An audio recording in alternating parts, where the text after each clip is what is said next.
Everything's better when you get exercise. Eating, sleeping, and on the throne.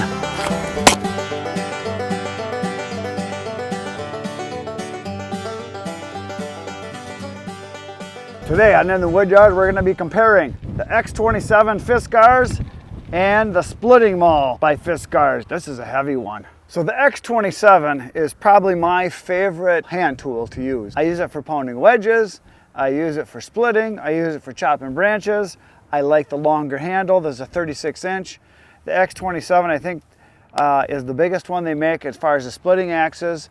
It's got a, they don't say it's Teflon, but it's got a slippery coating on it so it slides through the wood really nice.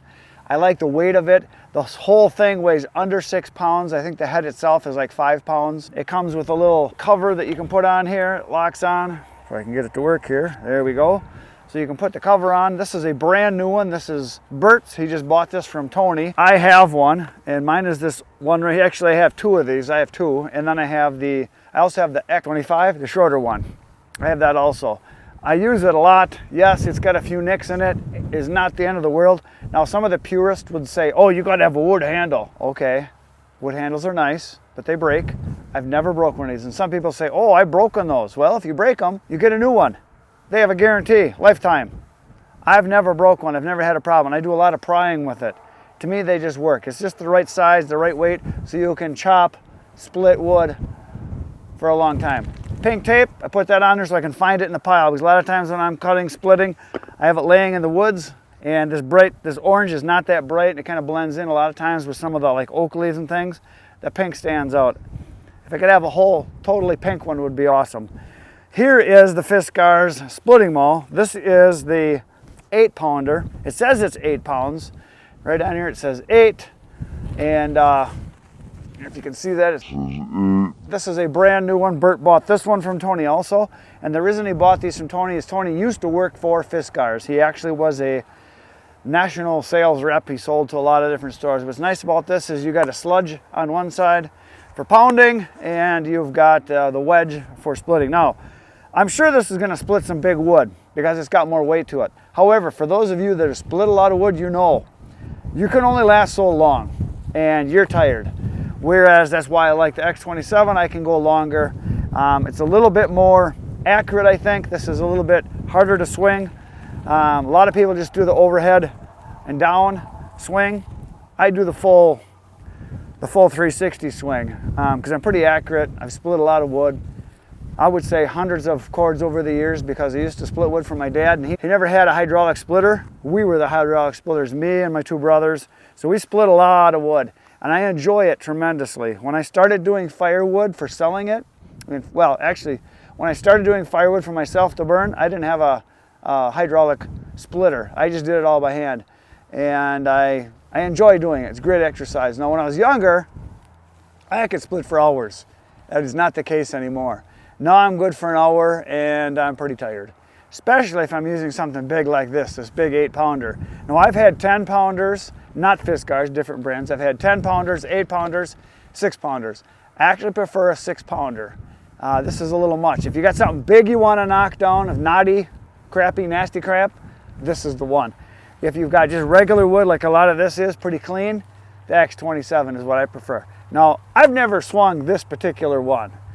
This 8-pound Fiskars.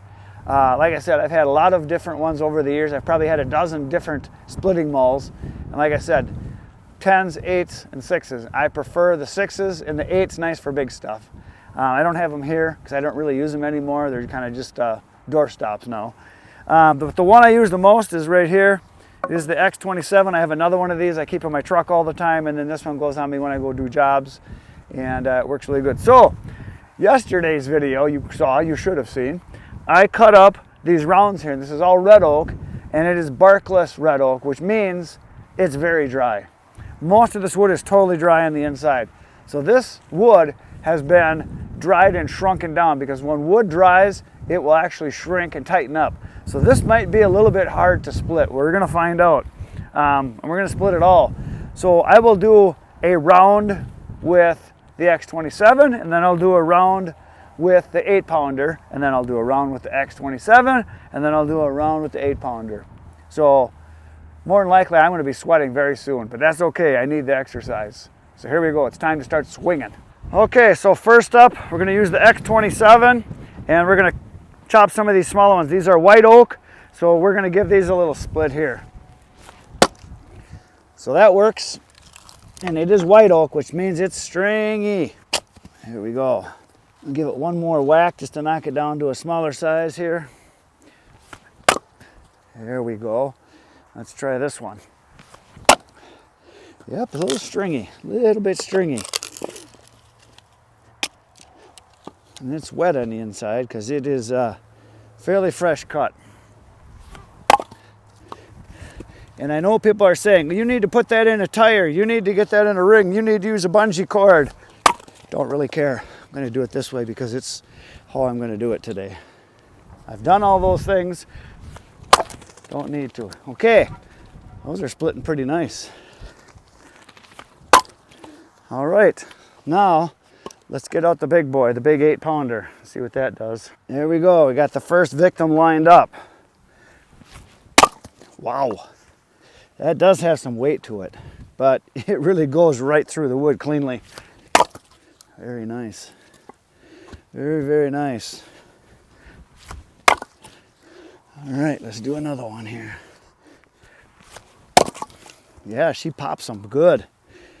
Pops them really good. I just might have to get one of these. This is such great exercise.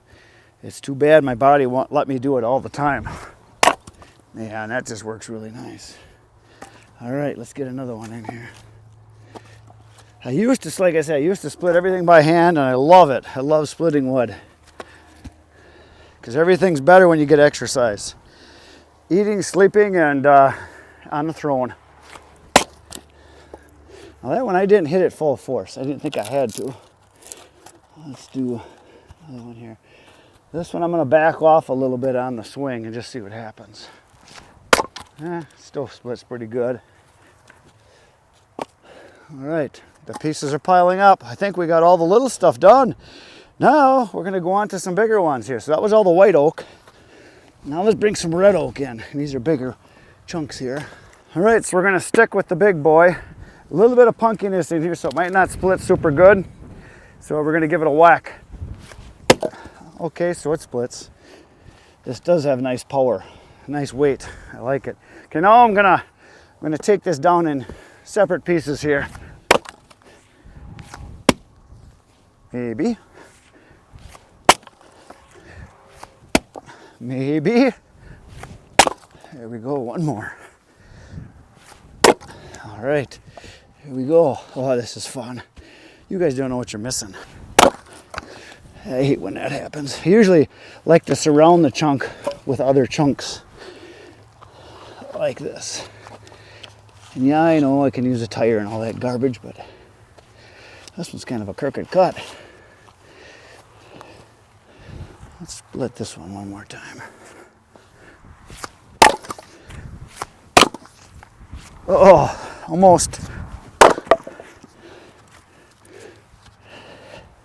I do like the power this provides with the weight. Don't care about hitting the ground either, in case you guys are whining about it. Don't care. Splitting the wood is what matters. It's a tool, not a toy. I mean, not a treasure. All right, let's use the X27 next. Now, one thing I want to point out, I did just cut these. And if you look here, you can see this is all dried out. That's an end. You do not want to split an end. You want a fresh cut for splitting. With a hydraulic splitter, it's not a big deal. But if you're doing it manually with an axe or a splitting maul, you want fresh cut.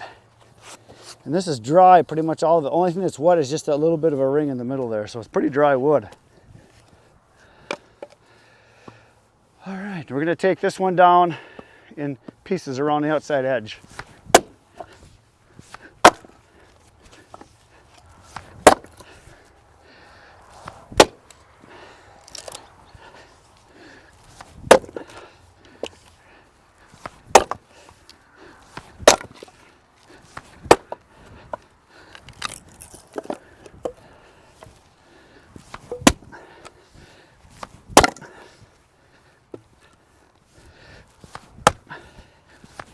Ooh, little naughty.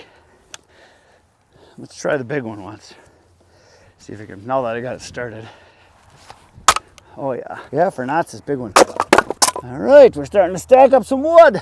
All right, so I'm gonna talk a little bit about my swing versus what other people do. My dad worked on a railroad as a lineman, putting in spikes and moving track, and he taught us how to swing a spike maul, which is about, the head on it is about that long and it's about that big around, and it's a long, narrow thing. So we got to be pretty darn accurate, and we split with wedges all the time, where we'd put a wedge in and then pound it.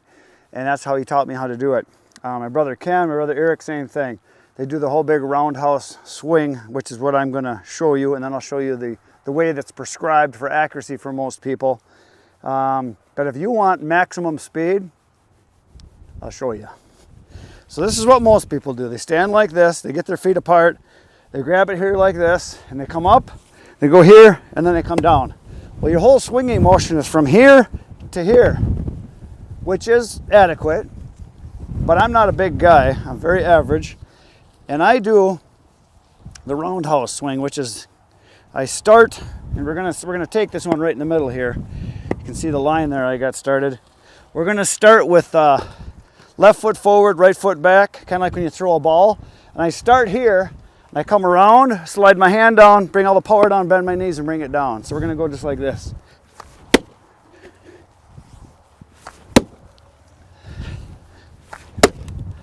She's coming. She's coming. Come on, let go. Here we go. Wow, is that dry? Huh. Amazing. That's totally dry wood. You can tell just by looking at it and the sound of it. Dry wood. Okay, so now I'll go to the other method, just the overhead one. So right here, feet apart.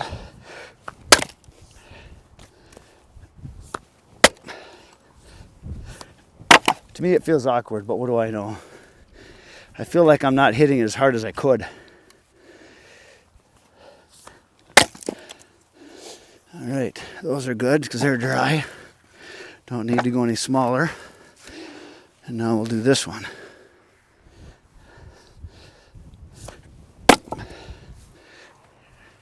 All this bending over, reaching and lifting, great exercise. And some people say that's not the way to do it. Roundhouse! Try it again. Let's go over here.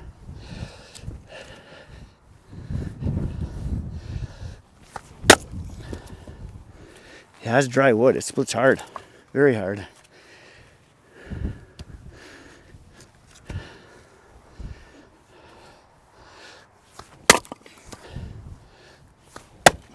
Wow, that is some dry wood. Let's flip it to the other end once.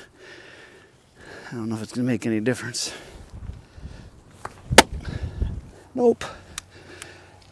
I can just tell it is dry. Also, it helps if it's cold out, like below zero. Wood splits great. Right now it's about 60 degrees.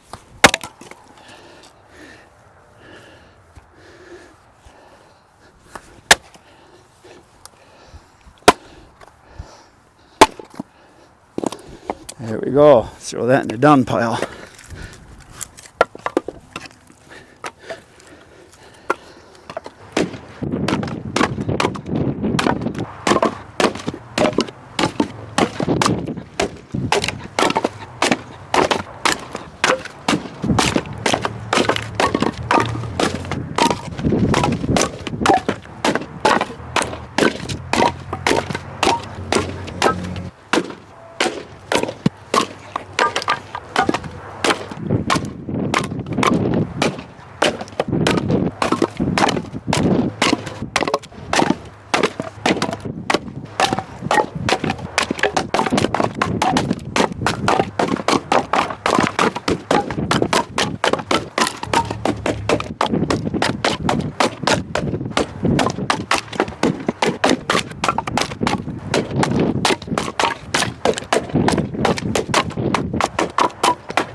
There it is, about a face cord.